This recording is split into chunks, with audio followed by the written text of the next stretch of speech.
Bienvenue à tous. Alors, bienvenue à tous pour ce nouveau webinaire Justifit. Nous avons la chance aujourd'hui d'accueillir Cécile Crombé-Guigneux qui va vous aider à démarrer la rentrée de septembre sereinement, voilà, pour tous les avocats qui participent. Donc, si ça vous va, Cécile, je vais présenter Justifit rapidement. Ensuite, vous présenter, puis je vous donnerai la parole pour 45 minutes de webinaire, puis après on aura une session questions-réponses de 10 minutes, 15 minutes, voilà.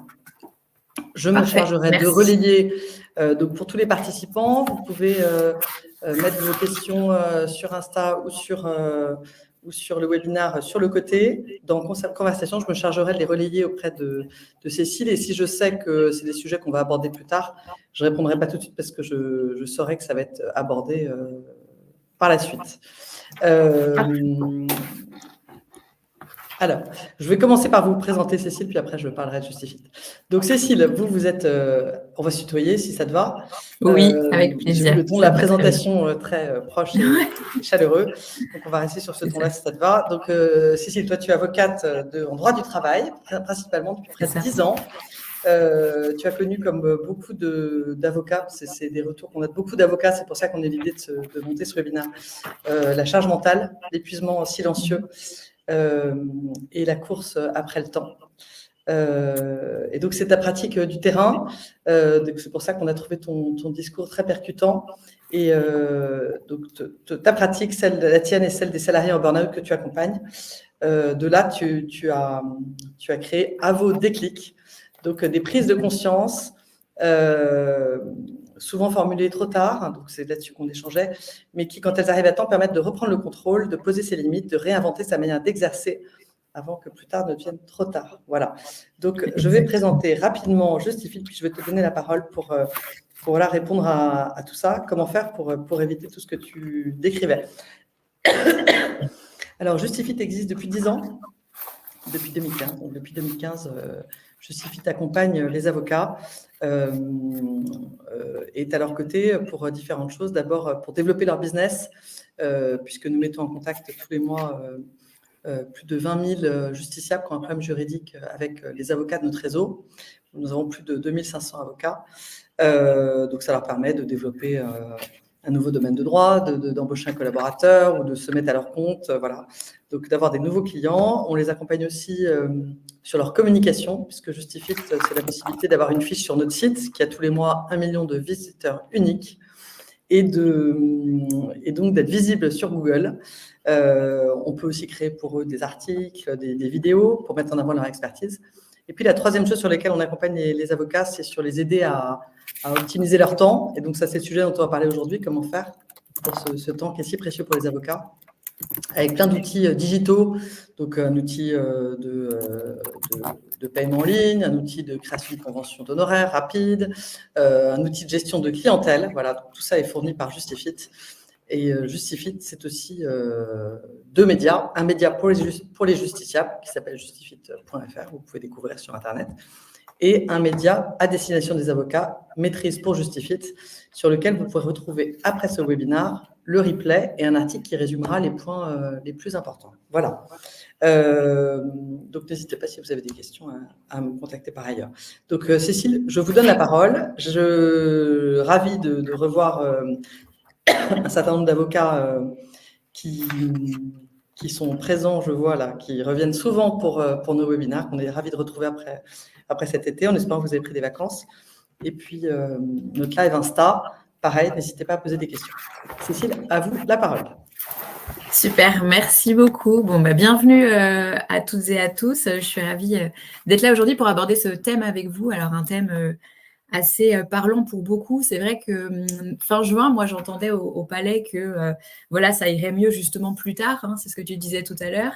Et puis, on arrive en septembre et on me dit encore, ça ira mieux plus tard. Donc, je me suis dit, il faut qu'on fasse quelque chose sur le sujet. Je vais vous expliquer un petit peu mon cheminement et puis surtout vous donner des outils parce que vous le verrez, mais moi, ce que je regrette, c'est qu'on a été formé pour produire, formé pour être actif, formé pour être dans l'action, en au quotidien, toujours, tout le temps, à fond. Mais on ne nous a pas appris à nous écouter, à écouter nos besoins. Et parfois, on peut en payer les pots cassés, personnellement, familialement, et puis en termes de santé également. Donc, on va pouvoir aborder tout ça là pendant les 45 minutes que nous avons devant nous. Donc déjà, moi, ce que je voulais vous dire, c'était bienvenue, mais surtout félicitations. Félicitations de prendre ce temps, en fait, pour vous, pour faire un point en cette période de rentrée que justement, je sais charger. Et ce sont des périodes où on peut avoir tendance à se dire, mais moi, je n'ai pas le temps, je ne peux pas m'autoriser ce moment pour moi. Donc, c'est déjà un premier pas et félicitations. Voilà. Et donc, ce que je vous ai mis sur cette slide, c'est mon message et c'est vraiment cette idée que j'essaye de développer auprès de mes coachés, c'est que si nous avons prêté serment en noir et blanc, on peut tout à fait exercer en couleur. C'est-à-dire que moi, je me vois encore, je ne sais pas si ça vous parle, n'hésitez pas à partager dans le chat, on pourra échanger. En fait, bonjour à tous, je vois qu'il y a aussi des gens que je connais. Donc, en fait, on pourra en échanger, mais c'est vrai que moi, je me vois travailler énormément pour obtenir le CRFPA, voilà, en faire un vrai rêve, ce métier, et puis finalement en faire très vite un sacerdoce et m'oublier et ne pas vivre le quotidien que j'espérais. Et c'est vrai que plus je parle du mal-être des avocats, plus les langues se délient, et il est vraiment très important pour moi de partager les outils que j'ai pu obtenir au fil des années pour essayer de lutter contre cela, pour notre propre plaisir, mais aussi pour celui de nos clients. Donc, pour ma mission du jour, en fait, il s'agira de te partager 2 leviers concrets que j'ai moi-même appliqués pour, en fait, vous permettre à tous d'aborder la rentrée avec clarté et énergie. Mais surtout, vraiment, et c'est ce que je me suis dit en partageant ce webinaire, parce que c'est le premier que je fais à si grande échelle, donc je remercie Justify pour sa confiance. Moi, ça résonne beaucoup avec la solitude que j'ai rencontrée il y a quelques années, où je rêvais en fait d'être comprise, où j'avais l'impression que tous les autres confrères et consoeurs géraient et que j'étais la seule en difficulté. Et aujourd'hui, plus je libère la parole sur le sujet, plus je vois que je ne suis pas seule, que nous ne sommes pas seuls, qu'il y a des périodes très agréables, bien sûr, dans la profession, et qu'il y en a qui sont beaucoup plus chargées émotionnellement, chargées en urgence, chargées en rappel d'URSSAF, de CNBF, etc. Et on est tous un peu confrontés à ça, mais malgré tout, dès lors qu'on a notre masque, qu'on a notre robe, on garde ça chez nous et on ne le partage pas forcément. Donc, c'est vrai que pour moi, c'est un vrai plaisir de créer cette communauté sur Instagram et puis à plus grande échelle, je pourrais y revenir, mais en tout cas de pouvoir dire aux confrères et aux consoeurs que nous ne sommes pas seuls, que beaucoup de personnes peuvent vivre la même chose, alors pas forcément à long terme, mais au moins par période, et que l'important, c'est d'en échanger, peu importe, avec un proche. Je sais qu'il y a aussi une hotline qui a été mise en place par le CNB. Voilà, il ne faut pas rester seul avec ces difficultés, et il y a désormais de plus en plus d'interlocuteurs pour échanger sur tout cela. Bon, de façon beaucoup plus légère, ce que je vous propose, c'est que moi, je vous ai fait un peu un webinaire à ma sauce, entre guillemets. Je vous ai apporté un peu ma patte, donc vous le verrez. Moi, dans mon branding, j'utilise beaucoup les avocats fruits. J'essaye de rendre ça un peu à mon image, donc c'est coloré, etc. J'espère que ça vous apportera un peu de joie sur cette pause déjeuner. J'ai bon appétit à ceux qui sont en train de déjeuner avec nous. Et donc, ce que je vous propose, c'est que moi, je vais vous parler de ma situation avant, de ce que j'ai rencontré. Et si ça résonne pour vous, si ces phrases vous parlent, vous pourrez mettre le mot guaca, donc en référence à guacamole. Je vous l'ai mis là sur la slide également. Et donc, guaca, et vous aurez un numéro de phrase qui correspondra. Et donc, si ça vous parle, si vous vous sentez concerné, vous pourrez mettre guaca 1, guaca 2, phrase après phrase. Donc, on va faire un test avec la phrase guaca 1 si vous voulez, pour voir si tout le monde a bien compris mon petit principe. Est-ce que vous vous sentez concerné par le fait d'avoir déjà par le passé ou actuellement rédigé des conclusions la nuit? Donc, rédaction de conclusions la nuit, si vous vous sentez concerné, si c'est quelque chose que vous avez déjà vécu, vous pouvez écrire dans le chat Guaca 1. Alors, je vais me charger de relayer le chat. Donc, Il y en a déjà une, effectivement. 2, 3, 4. On a un pouce aussi qui est arrivé. C'est vrai que voilà, c'était vraiment ce message de se dire, vous n'êtes pas seul. Donc moi, ce que je vous partage, c'est ce que j'ai... Bonjour à tous, c'est bienvenue. Ce que je vous partage, c'est qu'effectivement, moi, c'est ce que j'ai pu rencontrer. Et ce que je veux surtout vous montrer, c'est que vous n'êtes pas le seul, ne serait-ce qu'avec ce chat que vous pouvez regarder, que vous ayez osé ou pas participer et répondre. Merci pour ceux qui ont répondu. Voilà, même si parfois, quand on rencontre les confrères au palais, on a l'impression que tout le monde gère sauf nous, quand on est dans une période où ça va moins bien, où on est chargé, où on est stressé, où l'émotion prend le dessus, il est important aussi de prendre conscience qu'effectivement, finalement, d'autres confrères rencontrent la même chose et que vous n'êtes pas si seul qu'on peut malheureusement le croire parfois. Pour Guaca 2, je vous ai mis 2 petites photos.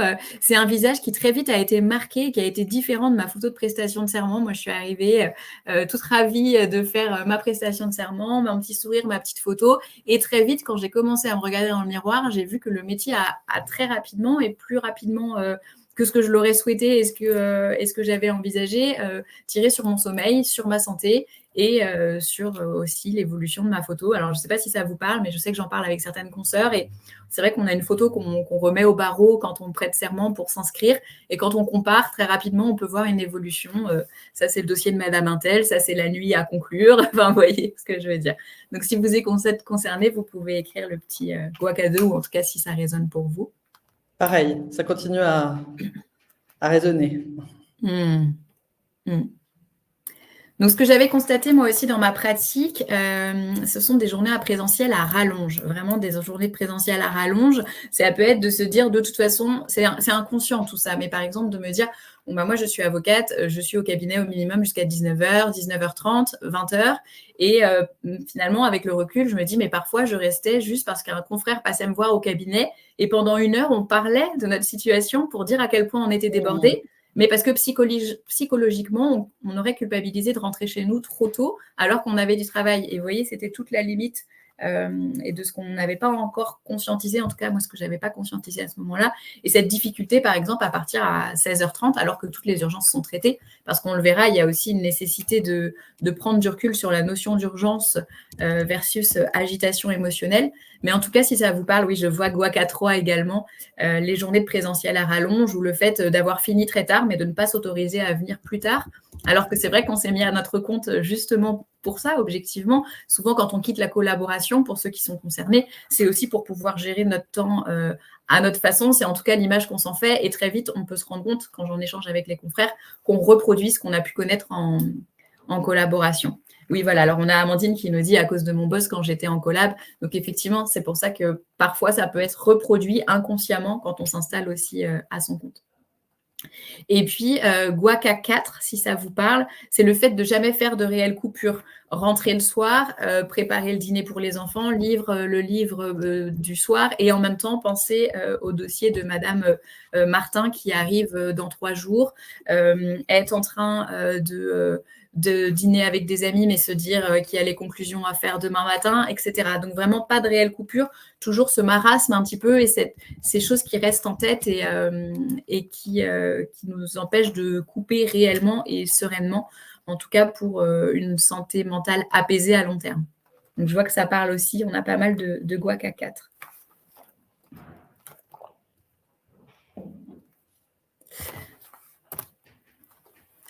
Ici, à présent, donc le Guaca 5, je vous mettais une course perpétuelle après le temps et finalement après ma vie. Donc moi, je vous partage mes constats qui résonnent souvent avec mes coachés. Donc c'est vrai que je ne vous ai pas partagé mon profil en quelques mots. Moi, je suis avocate depuis près de 10 ans en droit du travail. Donc, j'accompagne, essentiellement en droit du travail. J'accompagne au cabinet concrètement dans les faits. J'accompagne les salariés en épuisement professionnel, burn-out. Alors, pas depuis 10 ans exactement, mais on va dire depuis 6-7 ans de plus en plus et quasi... disons exclusivement, mais en tout cas essentiellement. Et c'est vrai qu'en étant au contact de ces salariés en épuisement professionnel et burn-out, je me suis ensuite dirigée, ou en tout cas interrogée sur toutes ces pratiques. Et donc là, ce que je vous propose pour l'instant, c'est de faire le point sur ce que moi-même je vivais pour voir si ça résonne pour vous et ensuite vous expliquer le cheminement que j'ai pu avoir. Bon, on a Lucie qui nous dit qu'elle est à fond sur tous les Guaca. Donc déjà, bravo d'avoir pris le temps de venir malgré tous ces constats parce que comme je le disais, ce n'est pas une situation où on peut avoir la facilité de se libérer du temps. Donc c'est très, très bien. Et ensuite, on va voir, est-ce que la course perpétuelle après le temps et après votre vie, ça résonne pour vous, Guaca 5 ? Donc, c'est vrai que moi, j'avais un peu cette tendance à me dire, si je suis vraiment intellectuellement honnête, que pour moi, c'était différent, que les gens ne se rendaient pas compte, mais que j'étais vraiment extrêmement débordée, que j'avais beaucoup d'engagement, beaucoup de responsabilités familiales, beaucoup de choses à porter et que je ne pouvais pas faire autrement. Mais en tout cas, concrètement, dans les faits, avec le recul, quand je regarde la situation, je courais après le temps et finalement après ma vie. Donc, je vois qu'on a aussi également des guacas 5. J'aimerais vraiment que vous repensiez à ça, mes petits guacas, le jour où vous vous sentirez un petit peu débordé, seul, etc. Vous voyez, vous n'êtes pas seul. Regardez un petit peu tous ces messages depuis tout à l'heure. On voit que ça résonne chez beaucoup de confrères. Ensuite, guaca 6, c'est un petit peu ce que je vous disais tout à l'heure, c'était que j'étais vraiment persuadée que ça irait mieux plus tard.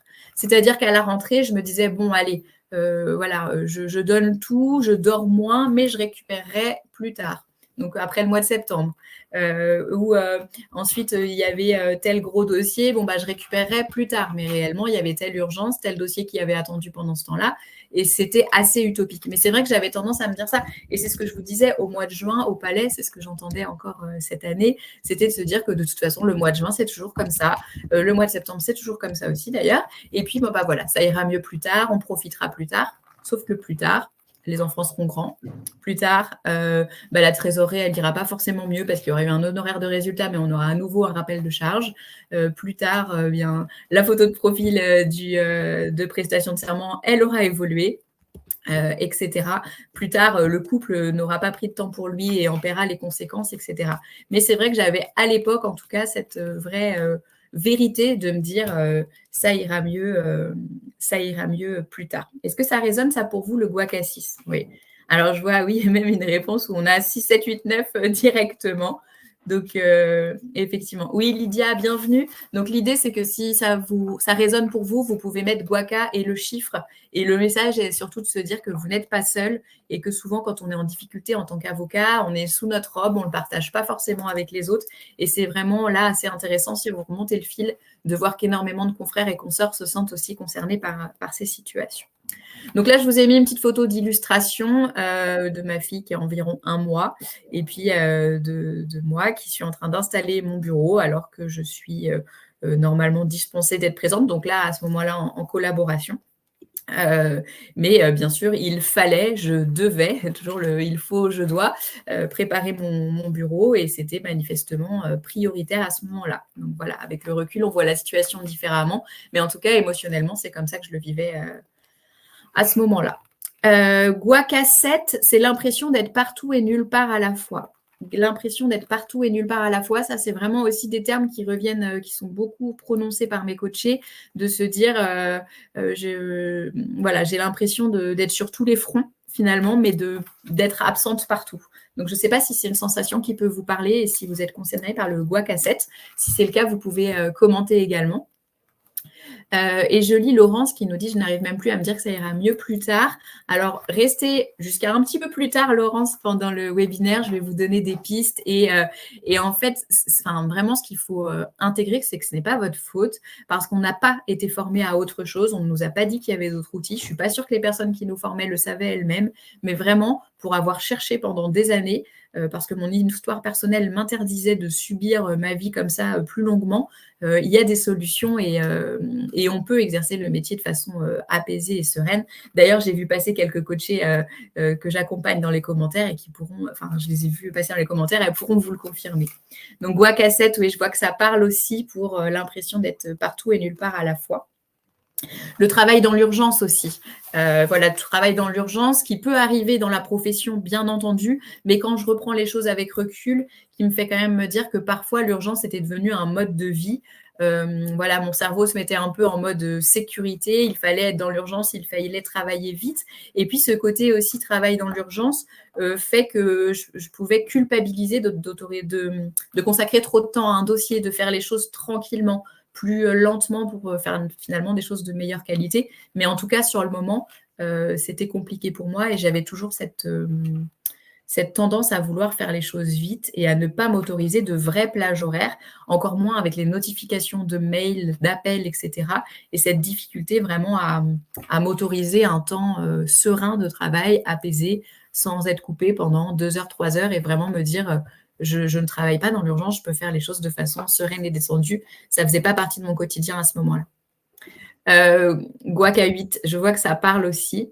Guac à 9, enfin pour cette slide, le fait d'être épuisé chaque vendredi soir. Et ça m'est revenu aussi en écho de ce que m'avait confié collaborante à l'époque, c'est qu'elle me disait justement oh là là, je ne sais pas si ça te fait ça, mais moi, le vendredi soir, je sens que j'ai tout donné et je ne pourrais pas travailler davantage. Je suis épuisée physiquement, mentalement, etc. Je sais qu'à l'époque, c'était ma première année d'exercice. Je lui avais dit non, ça ne me parle pas du tout. Donc, je ne sais pas, elle devait se dire que je n'étais pas à fond, mais pourtant, moi, je travaillais sur mes dossiers. Mais en tout cas, c'était vraiment, elle avait cette sensation. Et moi, ça ne me parlait pas à ce moment-là, mais 4 ou 5 ans plus tard, je me suis dit, ah oui, je ressens ce qu'elle ressent. Mais en fait, objectivement, ce n'est pas que je travaillais plus, c'est que je tirais plus sur ma santé. Et en tout cas, et oui, pas seulement le vendredi, nous dit Mélanie, coucou Mélanie. Effectivement, enfin, j'avais cette image du vendredi soir par rapport à l'illustration que je vous donne, mais effectivement, parfois, c'est aussi rattaquer la semaine en se sentant déjà épuisé dès le départ. Et enfin, la dernière slide avec les derniers. Alors, peut-être, Cécile, je me permets de t'interrompre. Je fais le timekeeper. Il est déjà 13h20, donc il ne nous reste plus que 25 minutes. Donc, peut-être passer un petit peu plus vite sur cette slide. Oui, pas de souci. Pas de souci, pas de problème. Je regarde, je l'ai là. Alors. Merci beaucoup, c'est gentil. Donc, le 10, c'était une trésorerie fluctuante, stressante. Alors, si ça vous parle, vous pouvez mettre le petit guac à 10. C'est toujours cette idée avec les rappels de charge comme je vous le disais. Le 11, guac à 11, c'était que j'avais une envie d'autre chose, une envie de ne plus être prise dans cette prison dorée. Vous verrez d'ailleurs, c'est un terme que j'utilisais aussi, mais je ne savais pas ce que j'avais envie de faire à la place, quelle était ma solution. Donc, guac à 10, ouais, je vois que ça parle également. Guac à 11, donc l'envie d'autre chose. Guac à 12, c'était que j'étais vraiment entourée et à la fois avec un grand sentiment de solitude. C'était un peu ce dont je vous parlais tout à l'heure, le fait de vraiment aujourd'hui être ravie de partager tout cela avec vous, parce qu'à l'époque, j'avais l'impression d'être différente des autres, voilà, de ne pas rentrer dans le moule et en même temps de ne pas vouloir subir comme ça, de vouloir donner beaucoup pour mes clients, mais de vouloir faire différemment et de me sentir très seule dans cette envie de différence. Guac à 13, c'est la culpabilité de ne pas tout faire parfaitement. Donc, c'est quelque chose qui était aussi dur et qui faisait aussi que je passais beaucoup de temps sur ce que je faisais. La culpabilité, effectivement, qui résonne aussi beaucoup chez les personnes que je coach. La culpabilité aussi en guac à 14 de prendre des temps de pause. Donc, c'est vrai qu'il y avait une culpabilité de m'autoriser du temps avec mes enfants, de m'autoriser de couper le soir ou le week-end, alors même que c'est pour ça que je m'étais installée, pour ça que j'avais voulu quitter ce contrat de collaboration.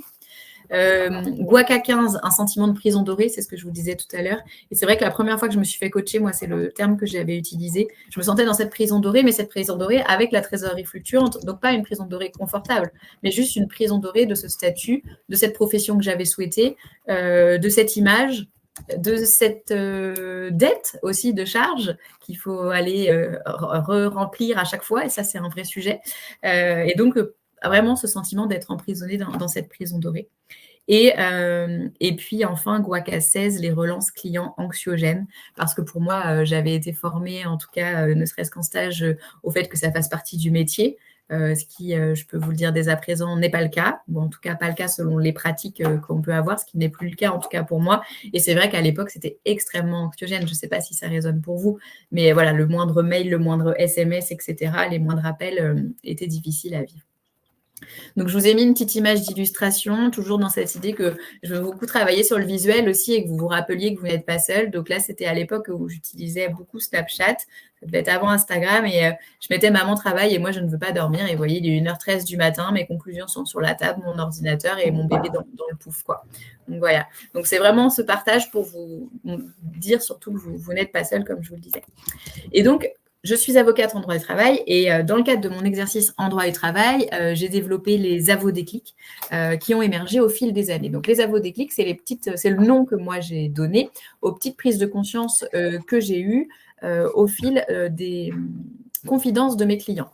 Donc, j'aurais aimé avant, si j'avais vu le mur venir, j'aurais pu l'éviter. Ou encore, une cliente qui m'avait dit, si j'aurais aimé savoir réussir en tout cas à couper 3 jours pour ne pas subir 3 ans d'arrêt de travail. Donc ça, ce sont vraiment des prises de conscience qui arrivaient de mes clients qui les avaient, eux, justement, trop tard. Parce que quand ils arrivent dans mon cabinet, les clients, puisque je fais du droit du travail pour les salariés en burn-out et en épuisement professionnel, il est déjà trop tard. Mais par contre, je les remercie beaucoup parce que je sais que je leur ai apporté, aussi dans leur reconstruction, parce qu'en cabinet, on fait un vrai suivi juridique, mais pas que, parce que l'humain a toujours été au cœur de mes intérêts. Mais c'est vrai qu'ils m'ont aussi beaucoup apporté parce que par leur partage, par leurs expériences, en voyant que 2 ans plus tard, j'avais la même histoire, le même dossier d'une femme différente, mais qui avait pourtant les mêmes difficultés, en ayant fait les mêmes choix préalables et en se disant que c'était pas grave, que ça passerait, que ça irait mieux plus tard. Là, je me suis dit, mais il faut que je m'en serve comme une expérience et il faut que je le partage. Et donc, le constat que j'ai fait précisément pour les avocats, c'est justement qu'on a fait 7 ans d'études après le bac et qu'on ne nous a jamais appris à être heureux. On ne nous a jamais appris à nous écouter, mais seulement, comme je vous le disais, à être dans l'action, à faire.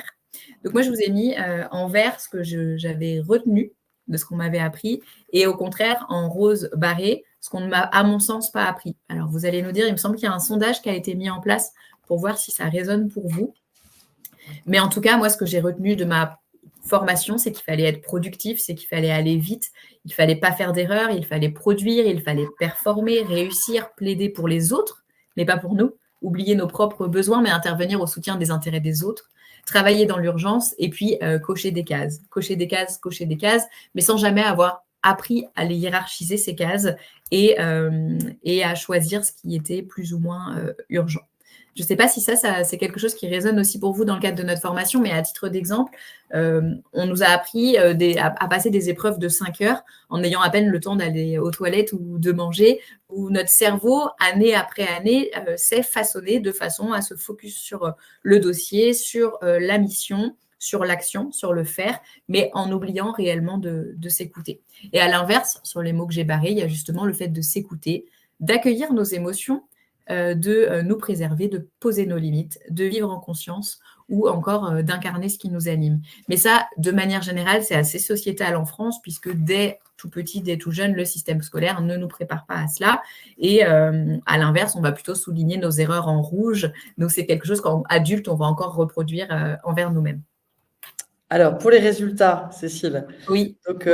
La majorité vote pour produire, performer, clairement. Ensuite, c'est réussir, aller vite, ne pas faire d'erreurs. Et puis, cocher des cases. Voilà. Mais clairement, produire, performer, ça continue à monter. N'hésitez pas à voter. Hein. Vous avez dû voir le sondage sur le côté. Produire, performer, oui, c'est vraiment l'injonction, j'ai l'impression, qui vous a été faite. C'est ça. Avocat. C'est ça. Et je vois, en Allemagne, c'était la même chose, nous dit Emmanuel. Après, voilà, il n'y a pas de mauvaise volonté des personnes qui nous ont formés, mais en même temps, c'est vrai que c'est un constat, c'est quelque chose qui manque dans notre formation. Et c'est pour cela qu'en fait, moi, je suis allée chercher ailleurs les réponses qu'on ne m'avait jamais données.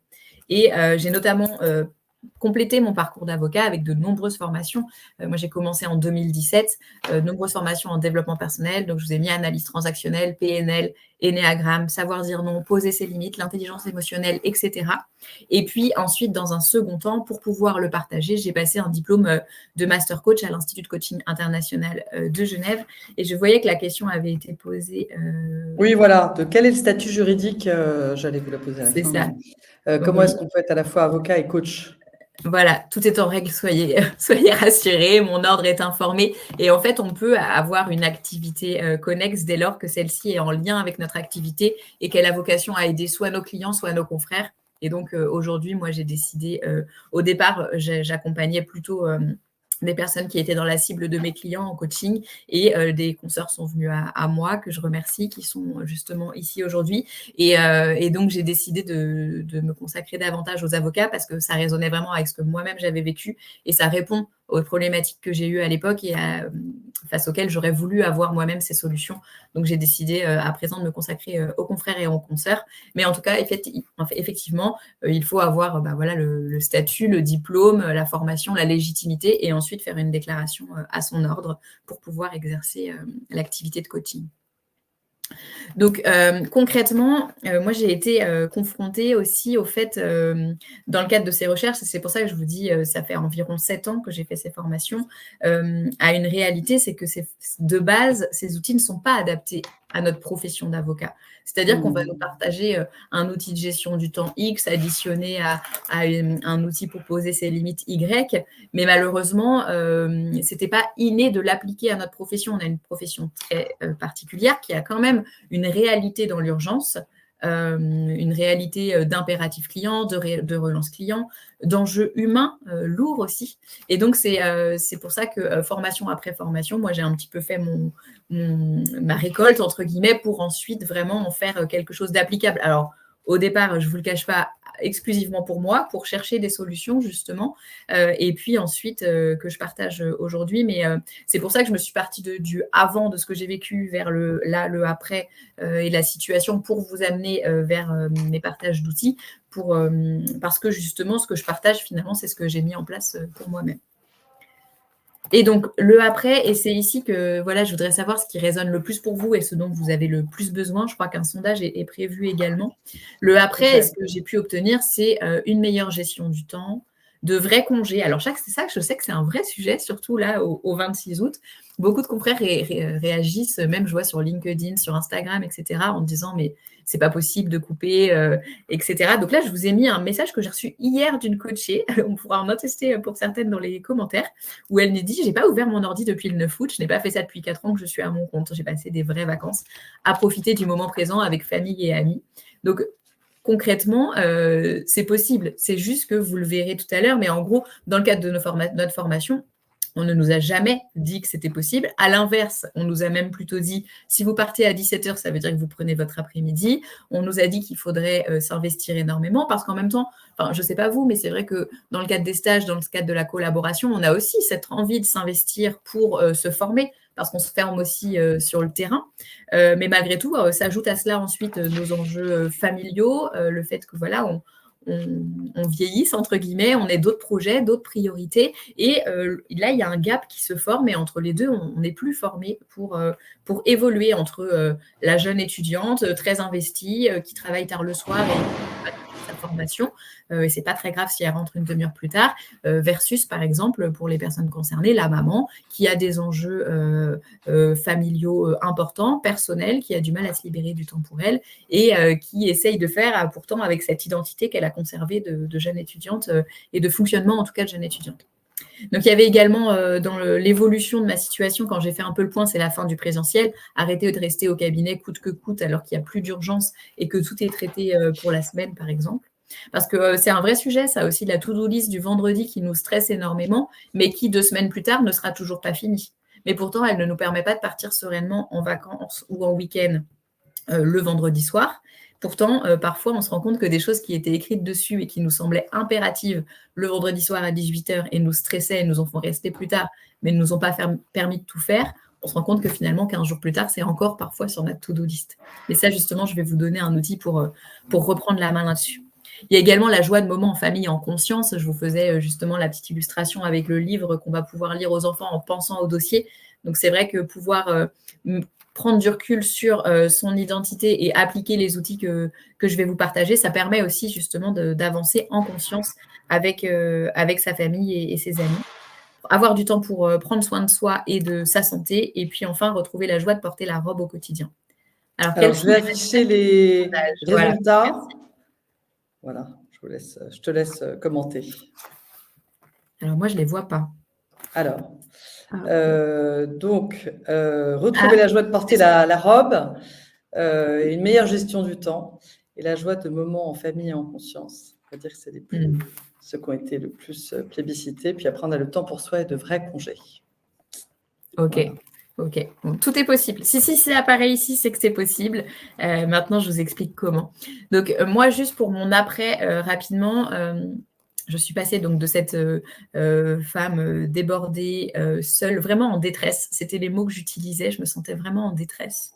À aujourd'hui, avoir une vie que j'aurais jamais imaginée concrètement. Et c'est pour ça que je veux partager avec vous. Parce que j'aurais aimé le savoir plus tôt.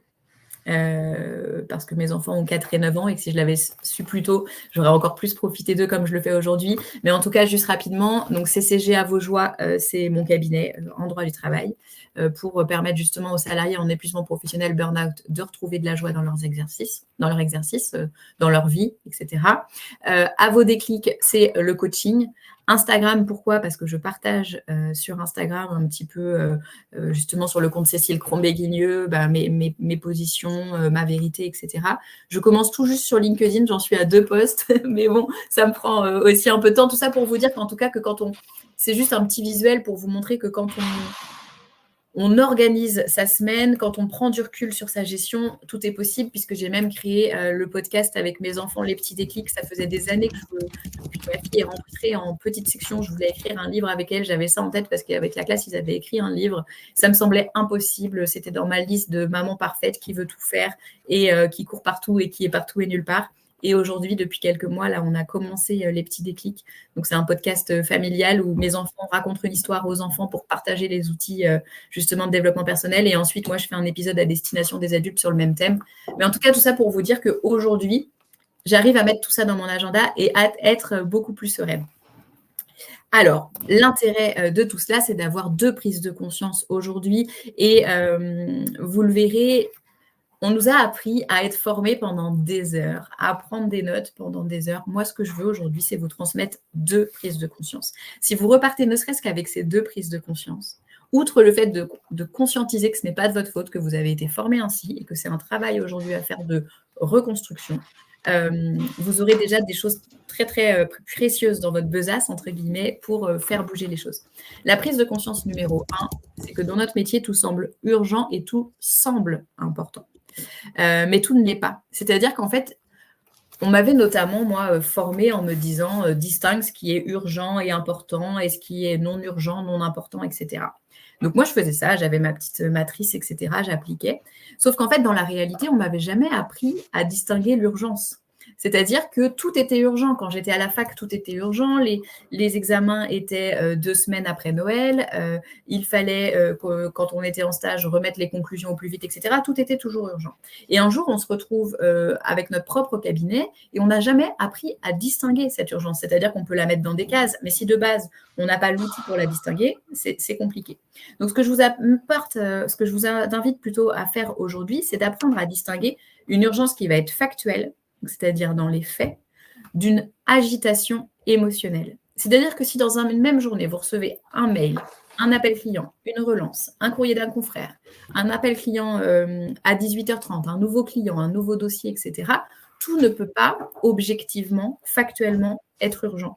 Il y a des degrés d'urgence. Sauf que si vous prenez votre feuille et que vous mettez tout dans la case urgent, à la fin de la journée, votre tête, elle va être comme ça et vous n'allez pas vous autoriser votre temps en famille.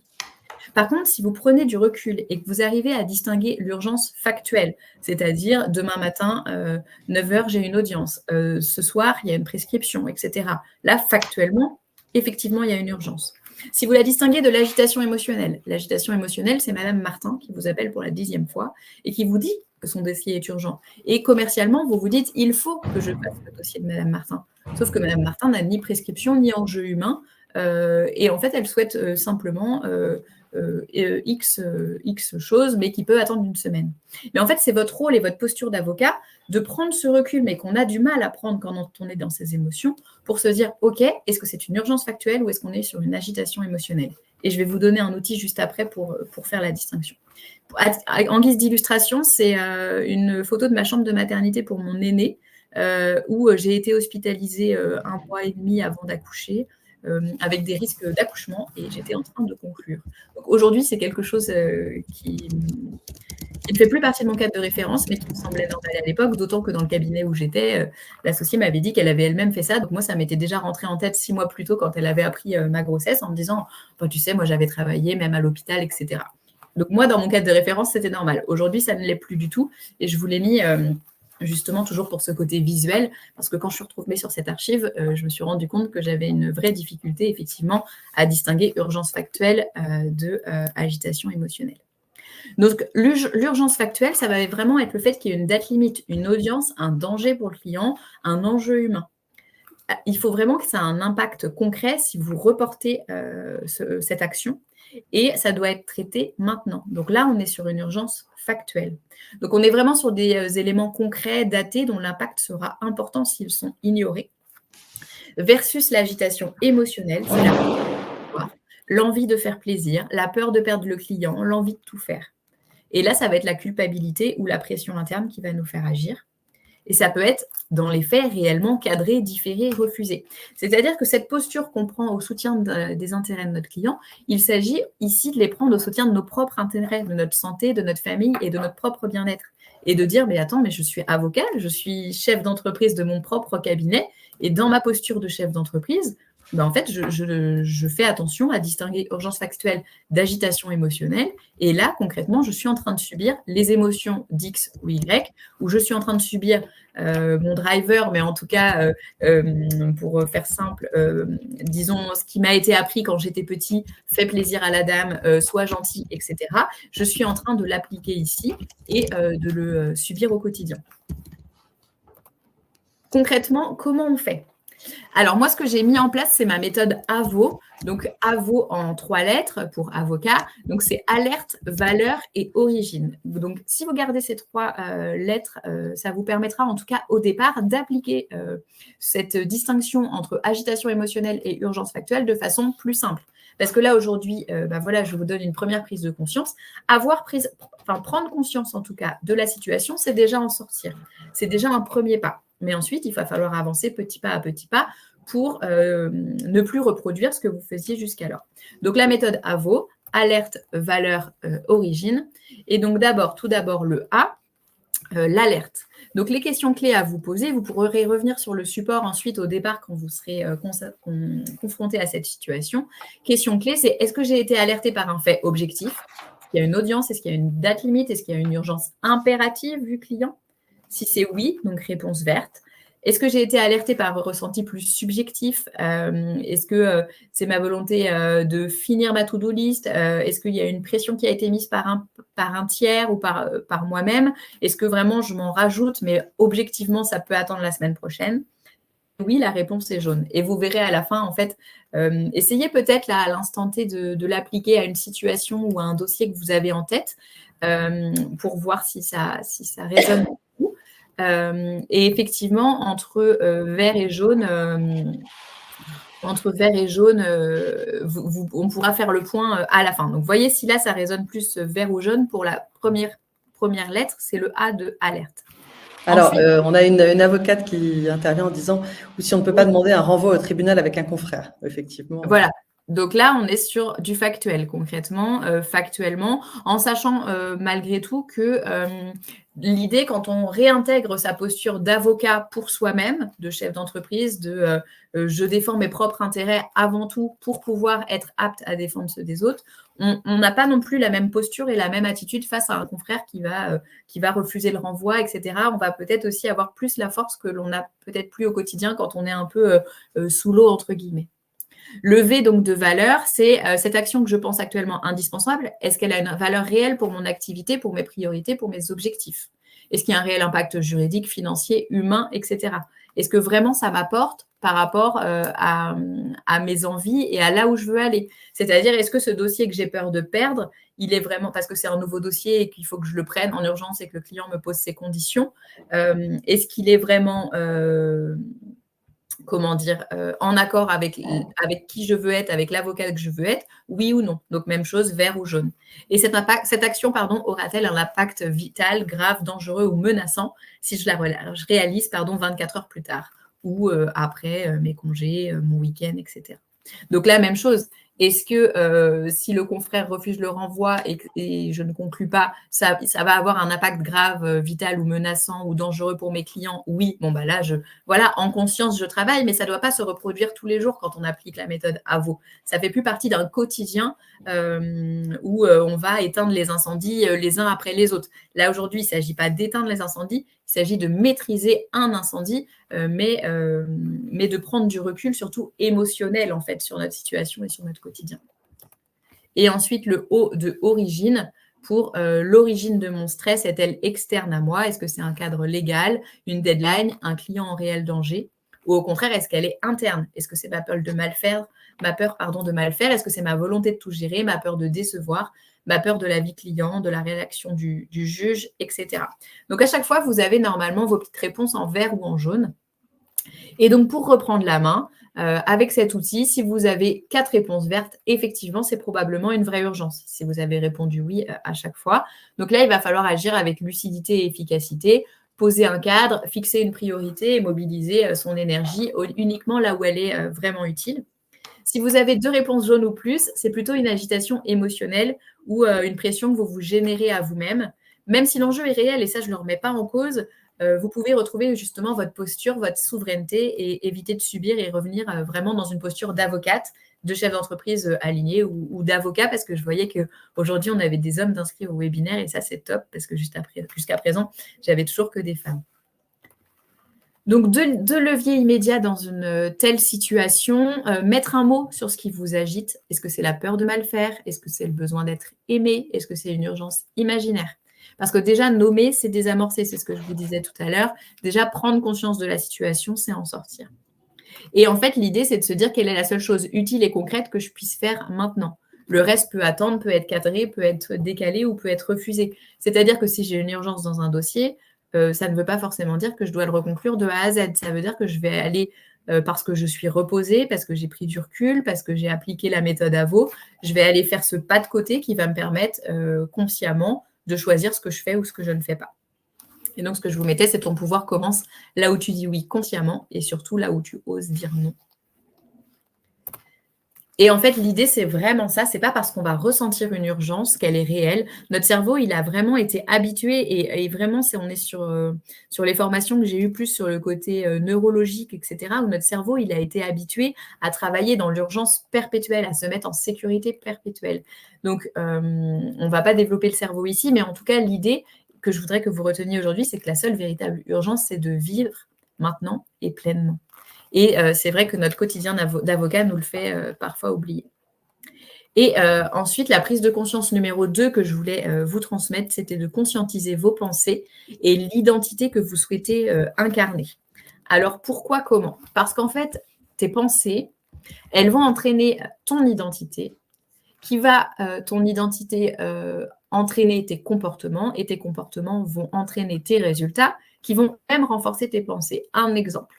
Ma pensée, je ne suis pas quelqu'un de sportif, je vais au sport quand j'ai le... Non, d'ailleurs, donc ma pensée, je ne suis pas quelqu'un de sportif. Donc, mon identité, ou alors ma pensée même, je vais au sport quand j'ai le temps. Mon identité, je suis sportive en dilettante, ou je suis sportive du dimanche. Mon comportement, j'ai ma séance du mardi midi à la piscine. Bon, j'ai tel dossier qui arrive, je la barre et je l'annule, puisque de toute façon, je suis une personne qui ne va à la piscine que quand elle a le temps. Mes résultats, c'est que je ne vais jamais à la piscine.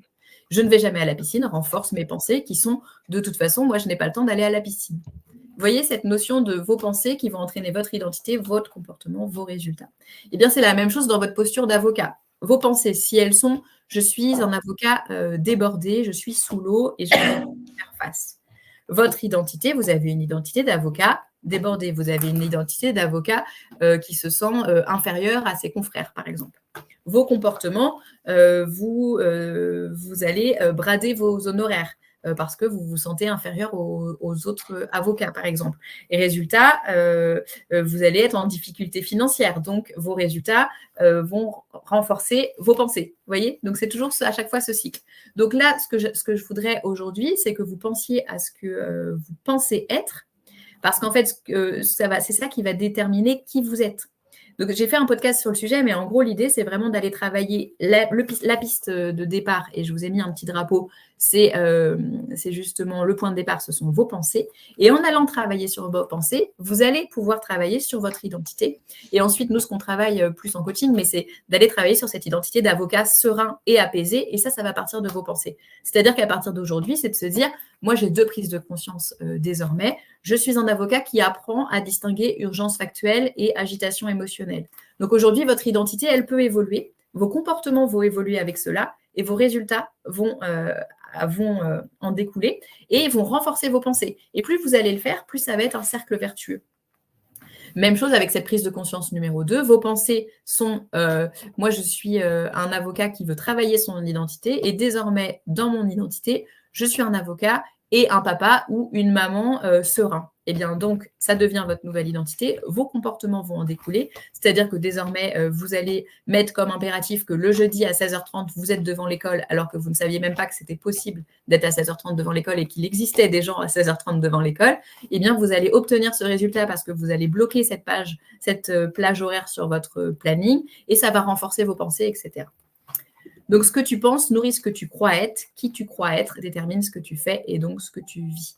Je vous ai mis des exemples même, juste parce que c'était des photos parlantes pour moi de ce que je vis actuellement et qui me semblait complètement inaccessible il y a quelques années parce que mes pensées étaient tellement loin. Mes pensées étaient « je suis seule, je suis incomprise, la profession est très décalée de la personne que je suis et personne ne me comprend ». Alors qu'aujourd'hui, je suis entourée d'avocats qui me font confiance, qui me demandent de les accompagner. Et puis, comme je vous disais, je fais des projets vraiment sympas avec les enfants aussi, alors que je pensais que je n'avais pas le temps de faire ça. Donc, l'application aujourd'hui, ça va être de conscientiser votre identité. Les questions à te poser, quel est ton discours interne en cette période de rentrée? Quelle identité incarnes-tu? Quels sont tes comportements? Et quels vont être tes résultats qui vont en découler? Donc aujourd'hui, c'est vraiment de se dire, en cette période de rentrée spécifiquement, qu'est-ce que je me raconte? Si je me raconte que de toute façon, le mois de septembre est toujours très, très lourd, très dur, très difficile à vivre, j'incarne l'identité d'un avocat qui a un mois de septembre lourd et difficile à vivre. Donc, mes comportements en découlent. Donc, aujourd'hui, je vous demande d'aller plus chercher sur cela. Et au besoin, si vous voulez approfondir davantage, comme je vous le disais dans le podcast Les petits déclics, vous pourrez avoir l'épisode pour adultes qui parle de ce sujet, la puissance de vos pensées. Donc, les exemples de pensées issus de l'identité d'une avocate telle que nous avons été formés, parce que comme je vous le disais, ça ne vous appartient pas, c'est qu'on a tous été formés ainsi, c'est « je dois tout gérer pour que ce soit bien fait »,« je suis partout et nulle part à la fois »,« je ne peux pas dire non à un nouveau client parce que je risque de perdre le dossier », même si ce n'est pas ma matière, etc. « Je me reposerai quand ce sera fini, je n'ai pas le choix, si je ne réponds pas vite, je vais perdre en crédibilité »,« je dois travailler plus vite et je n'ai pas le temps de faire une pause ». Et à l'inverse, quand vous commencez à travailler sur votre identité, dites-moi si ça vous parle davantage, si ça vous donne plus envie et si finalement vous voyez cette différence. Mais ça va plutôt être « mon agenda reflète mes priorités, pas mes peurs. Ma réussite n'est pas proportionnelle à mon niveau de fatigue. Je ne suis pas responsable de tout, je suis responsable de ce que je choisis. » Ou encore, dire non, c'est respecter mon énergie et la valeur de mon travail. Je vois plein de pouces. Je mérite d'être apaisée même avec des dossiers exigeants. Je suis plus impactante quand je respire que quand je m'agite. Vous voyez, objectivement, quand on regarde cette situation-là, qu'on prend la pause déjeuner ensemble et qu'on regarde la situation telle qu'elle est, ça coule presque de source, mais quand on est pris dans notre quotidien, on l'oublie. Et je peux être respectée sans être disponible 24 heures sur 24. Donc, la question est celle-ci aujourd'hui. Quelle pensée décides-tu d'adopter en cette rentrée pour incarner l'avocate sereine et apaisée ou l'avocat serein et apaisé que tu choisis d'être? C'est vraiment de se dire, OK, une fois là que dans l'après-midi, y réfléchir, prendre le temps. Des fois, en voiture, c'est un petit temps qu'on peut avoir un peu off pour réfléchir. Se dire, OK, quelle pensée aujourd'hui je veux adopter? Quelle réflexion à partir de ces deux prises de conscience? Donc, je vous rappelle, première prise de conscience, distinguer urgence factuelle de l'agitation émotionnelle. Deuxième prise de conscience, conscientiser justement que nos pensées entraînent notre identité, qui entraîne nos comportements, qui entraînent nos résultats. Et de se dire, à partir de tout cela, dès aujourd'hui, quelle pensée différente je décide d'adopter pour incarner cette sérénité et cet apaisement. Voilà pour moi. Et donc, j'ai une petite surprise, c'est-à-dire que j'ai vraiment beaucoup de confrères et consoeurs qui me font part de difficultés en ce mois de septembre. Comme je vous disais, ça résonne vraiment beaucoup pour moi. Et donc, j'ai décidé de mettre en place un accès gratuit pendant 10 jours à mes audios quotidiens que je partageais jusqu'à présent avec mes coachés et qui, donc là, vont avoir un rythme plus régulier puisque pendant 10 jours, on va aborder ensemble cette rentrée à partir de demain. Donc, si vous êtes intéressé, vous pouvez scanner le QR code pour vous inscrire et ce sera un plaisir de vous intégrer à notre petite communauté. Voilà pour moi. Et si vous avez des questions ou si vous vouliez du coup réintervenir Pauline, eh bien, je vous écoute. Alors, merci beaucoup Cécile pour cette formation. Merci à tous les avocats qui ont pris ce temps et qui ont bien voulu aussi confier leur tracas.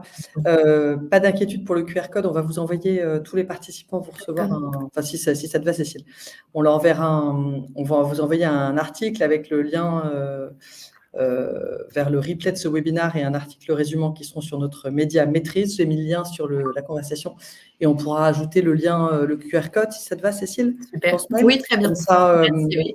Comme ça, les participants pourront y accéder. Voilà. Et puis, donc, il y avait pas mal de choses et des questions auxquelles il fallait répondre. Pareil, dans le replay, vous pourrez tranquillement faire des stops et puis les noter et puis travailler dessus. Merci aussi à tous ceux qui nous ont suivis sur le live Instagram. Vous pourrez retrouver, n'hésitez pas à nous envoyer un email sur Justifit. Sur notre page, on a une page nous contacter si jamais vous voulez recevoir aussi le replay, voilà, parce qu'on n'a pas vos mails, donc on ne peut pas vous l'envoyer. Merci à tous les participants. C'est vrai, je dois noter, Cécile, ça fait 5 ans qu'on fait des webinaires, donc tous les replays sont sur notre site Maîtrise. Et je pense que c'est une des premières fois qu'on a des avocats qui participent. Je ne sais pas si c'est une bonne nouvelle ou une mauvaise nouvelle, mais ils sont atteints par aussi toute cette fatigue, ou bien c'est qu'ils vous en prenez conscience, maîtres, messieurs. Voilà, on vous souhaite une bonne rentrée. Nous avons prévu des webinaires mensuels. Ah, on a des avocats qui veulent changer surtout. C'est top, ça me réjouit. C'est pas la première fois qu'on traite ce sujet chez Justifit, parce qu'on parle avec des avocats tous les jours. On a tous les jours des avocats qui nous disent effectivement qu'ils sont fatigués, qu'ils ne savent pas comment gérer la charge de travail, etc. Donc, courage à tous. Et on en a aussi qui nous disent on a changé et maintenant tout va beaucoup mieux. Voilà. C'est ça. Qui nous permet de gérer tous les dossiers que Justifit apporte, parce que c'est vrai que quand les avocats s'inscrivent chez nous, au début, il y a beaucoup de dossiers, il faut aussi pouvoir gérer toute cette charge supplémentaire de travail.